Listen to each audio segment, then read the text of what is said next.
Say we're looking at 4 and 6 figure grid references. Really, on a map, on a map, it's divided into lots and lots of squares. Some big, some small, depending on where you are. And sometimes you need to find the location on those squares. Now, if the thing you want to find is really, really large, say a wood, a town, or a large stadium that takes up a big area, we might use a 4-figure grid reference.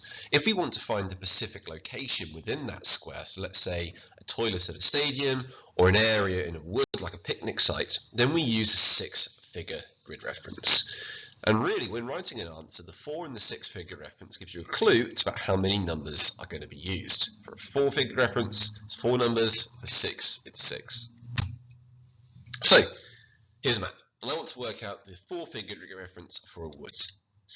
Now, it all starts off with that once you've found that wood on a map, you go to the bottom left-hand corner, and you are finding the numbers in line with the bottom left-hand corner of that grid square of which that feature can be found. So you always start by going along the map first, or sometimes you might have heard this as along the corridor, to the number that is in line with the bottom left-hand corner. In this case, it's 21. And then you go up the corridor, or up the stairs, or up the map, and to find the number that is in line with the bottom left-hand corner of the grid square that feature is found in. This case, 31. So now, pause the video and try and work out the 4-figure reference for the church and the post office. So if we go through the answers now, the church is 2231 and the post office is 2232. Now, when you want to find out a specific location within that grid square, then you use the 6-figure grid reference. And I'm going to show you 2 methods on which to do that. The first one, as you can see, is that once you've worked out the 4-figure grid reference, so here I want to find out the church, so I know the 4-figure grid reference is 7725.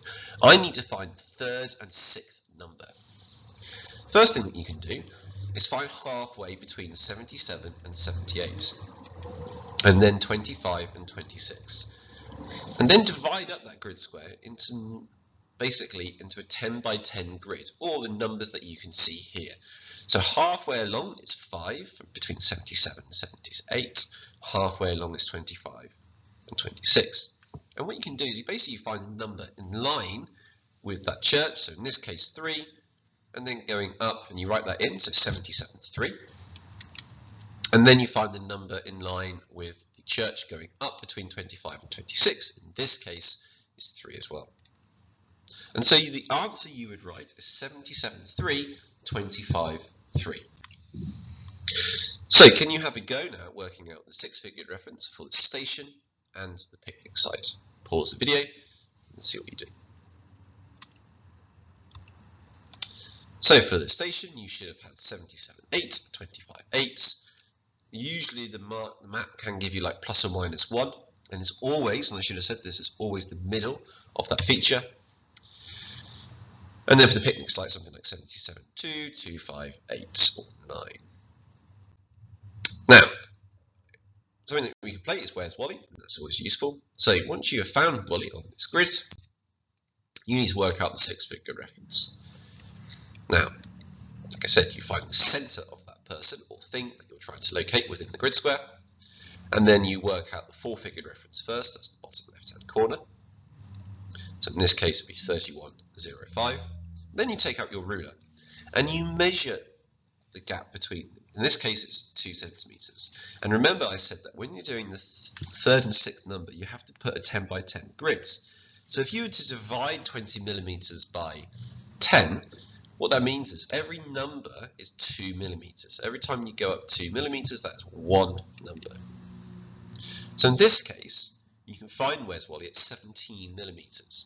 17 divided by 2 is roughly 8.5, so you could write about, if it was 9, it'd be close to the line, so I'm going to put 31.8.